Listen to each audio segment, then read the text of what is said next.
క్రీస్తునాథుని యందు ప్రియమైన సహోదరి సహోదరులారా, నేటి సువిశేష పట్టణంలో క్రీస్తు ప్రభు త్రోవ తప్పిన గొర్రెపిల్ల యొక్క ఉపమానాన్ని గురించి మనకు బోధిస్తూ ఉన్నాడు.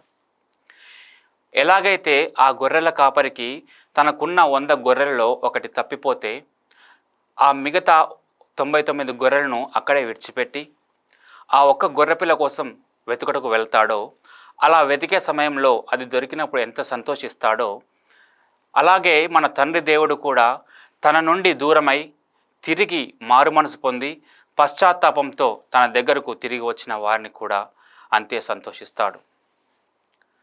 ముఖ్యంగా నేటి సువిశేష పట్టణం నుంచి మనం 3 అంశాలను నేర్చుకొనవచ్చు. మొదటిది, దేవుని యొక్క ప్రేమ వ్యక్తిగతమైనది.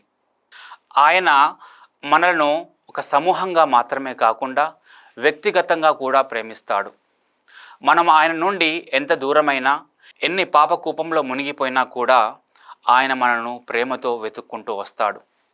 రెండవది, దేవుని దృష్టిలో ప్రతి ఒక్కరూ విలువైనవారు. సాధారణంగా మానవ మాత్రులైన మనం మనకంటే తక్కువ స్థాయిలో ఉన్నవారిని చిన్నచూపు చూస్తూ ఉంటాం. కానీ దేవుని దృష్టిలో ప్రతి ఒక్కరూ విలువైన వారే. మరీ ముఖ్యంగా చిన్నపిల్లలు, పేదవారు, అనాథలు మరియు ఎవరైతే దేవునికి దూరంగా వెళ్ళి పశ్చాత్తాపంతో తన దగ్గరకు తిరిగి వస్తారో వారికి దేవుని హృదయంలో ప్రత్యేక స్థానం ఉంటుంది. మూడవది, తిరిగి రావటం అనేది దేవుని దృష్టిలో ఒక సంతోషకరమైన విషయం.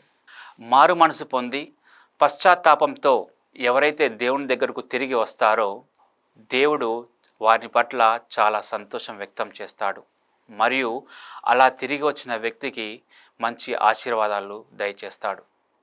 కావున ప్రియ సహోదరి సహోదరులారా, ఈ సమాజంలో కూడా చాలామంది తప్పిపోతూ ఉంటారు.